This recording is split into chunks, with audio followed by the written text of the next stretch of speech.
Hi students, Mr. Metelsky here, and we are going to be taking a look at how to do this problem. It is in the linear equations unit in pre-algebra. And if you take a look at the directions, it says given line AB, use similar triangles to prove that the slope of line AB is the same between any 2 points on the line. Now, we are going to be doing this problem. Which looks a little different than the one you have, but it's the same process, and I'm going to ask you then to apply this to the problem that you have. Now let's take a look at what we're given first. We have point A, this point is at negative 5, 7. We have point B, this point is at 5, negative 8. So right now we have two nice points. What we're going to try to do is pick two other nice points that fall on this line somewhere. And we're going to try to create two triangles of different sizes. So, I could pick this point right here, and I could connect by drawing a straight line. So why don't we call this point C? And then down here, isn't this another nice point? So if I go and draw a triangle, I could go down this way, over this way, and I'm going to call this point D. Okay, so right now we've got four nice points, and we have two triangles. We've got this upper one here. Okay, let me color that in. Let's make that a nice pink color. And then we've got this triangle down here. And we'll make that green.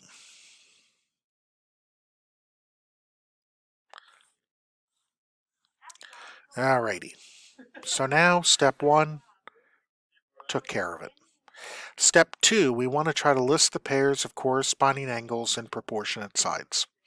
Now, in order to do that, we need to name this point here and this point down here. So why don't we call this point up here E and this point down here F. So in order to list the angles, we're going to do that part first. We need to be a little bit more official. Instead of using like the letter A, A, how do I know if it refers to the angle on the outside of A or the angle on the inside of A? So we're going to use the official names of the angles. So for this angle right here, we're going to call that angle EAC.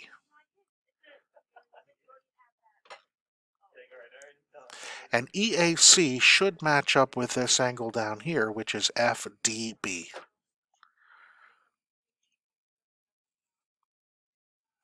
So FDB. Then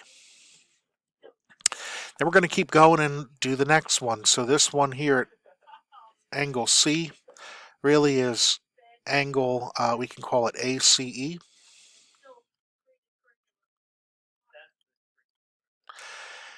And we're also going to call this one down here by its formal name. It's in the same position.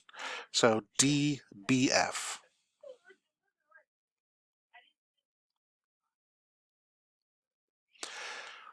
All right, so we have ACE and we have DBF.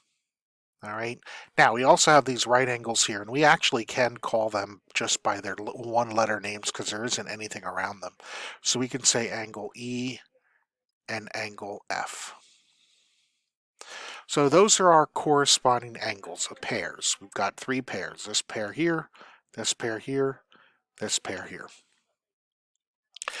Now, the next thing we need to list is proportionate sides. Now, what do we mean by that? Well, a proportion, hopefully we remember what that is. Proportion is where we set two or more fractions equal to one another.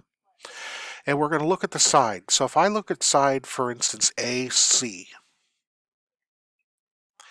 AC should be proportionate to DB. Similar position, right? AC, DB. If we look at AE, that should be in proportion to DF. And lastly, EC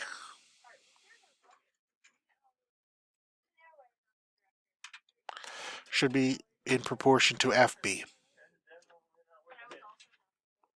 So that's part of the question. It asks you to list the angles and the sides. So I need to see all of this and all of this.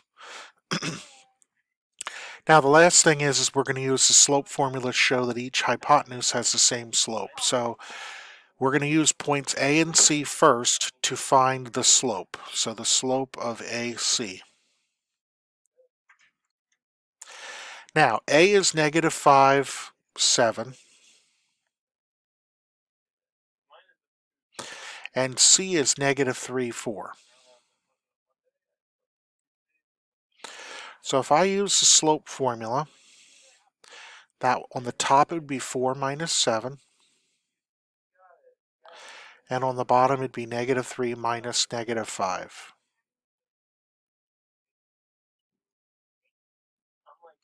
So 4 minus 7 is negative 3.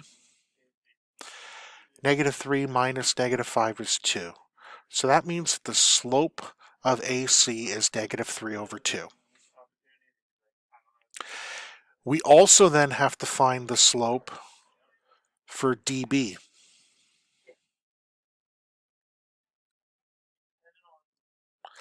So DB, well, if we look at D, D is 1 comma negative 2. And B is 5 comma negative 8.